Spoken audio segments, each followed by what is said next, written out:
Palashi youth association of পলাশের উদ্যোগে অনুষ্ঠিত তরুণদের মুখোমুখি জনতা মাওলানা আমজাদ হোসাইন শীর্ষক অনুষ্ঠানে সরাসরি প্রশ্নের মুখোমুখি হন নরসিংদী 2 আসনের জামাত মনোনীত সংসদ সদস্য প্রার্থী। শিক্ষার্থী এবং সচেতন যুব সমাজ বিভিন্ন সমস্যা যেমন সন্ত্রাস, চাঁদাবাজি, মাদক ও দুর্নীতি নিয়ে প্রশ্ন করেন। মঞ্জুরুল আলমের প্রতিবেদনে থাকছে বিস্তারিত। পলাশী তরুণদের সঙ্গে মুখোমুখি হওয়ার এই সভায় মাওলানা আমজাদ হোসাইন বিভিন্ন প্রান্তের শিক্ষার্থী এবং সচেতন যুব সমাজের প্রশ্নের উত্তর দেন।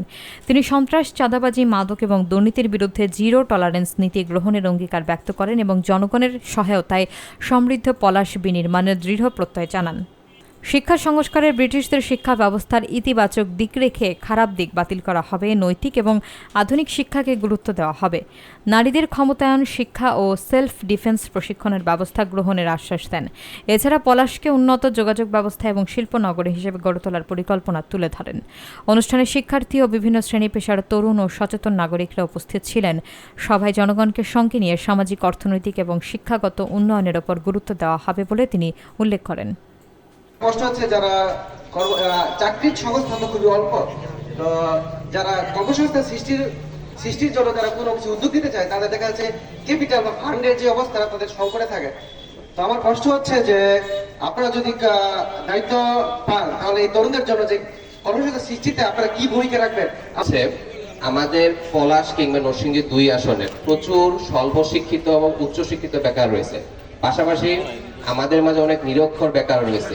নিরক্ষর বেকার, স্বল্প শিক্ষিত বেকার কিংবা উচ্চ শিক্ষিত বেকারদেরকে কর্মক্ষম করার জন্য আপনার কিংবা আপনার দলে কি কি পরিকল্পনা আছে সেগুলো আমাদের তরুণদের মাঝে আপনি পরিষ্কার করবেন। যেন নরসিংদী 2 এর পলাশে শিক্ষার মান বিশেষ করে স্কুল এবং কলেজগুলোতে খুবই দুর্বল।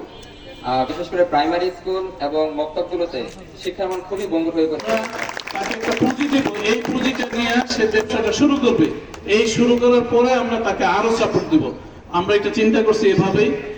দ্বিতীয় কথা হলো যে বেকার কর্মসংস্থান, বেকার যারা রয়েছে তাদের কর্মসংস্থানের ব্যাপারে এটা আমাদের দেশের একটা জাতীয় সমস্যা। প্রায় 2,38,00,000 শিক্ষিত বেকার এই দেশে বসবাস করছে এবং আমাদের পলাশেও এই সংখ্যাটা কম না।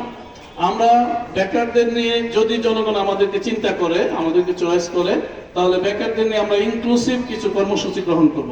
যেমন আমাদের এই পলাশে অনেকগুলি ফ্যাক্টরি আছে।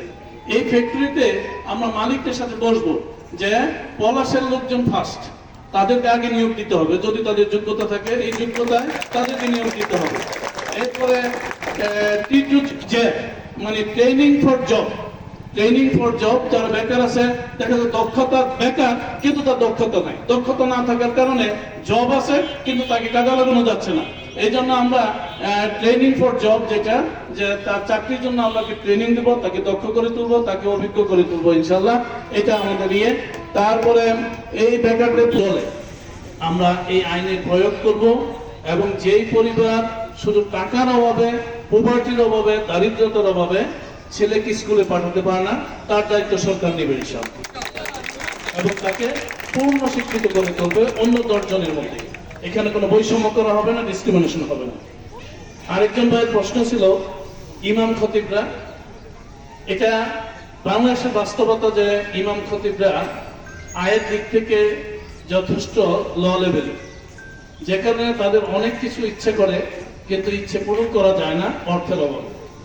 এমনই একটি ইচ্ছা হলো তার সন্তানকেও ভালো স্কুলে পড়াতে চায়, ভালো বিদ্যালয়ে পড়াতে চায়। এই ক্ষেত্রে কি করবে?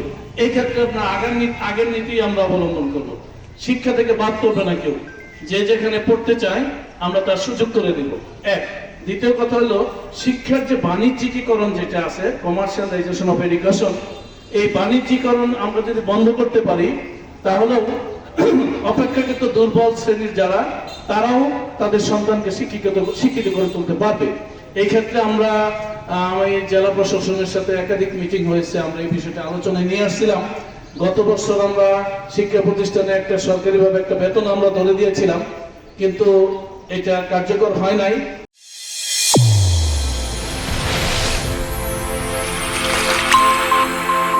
চ্যানেল A1 হৃদয়ের স্পন্দন।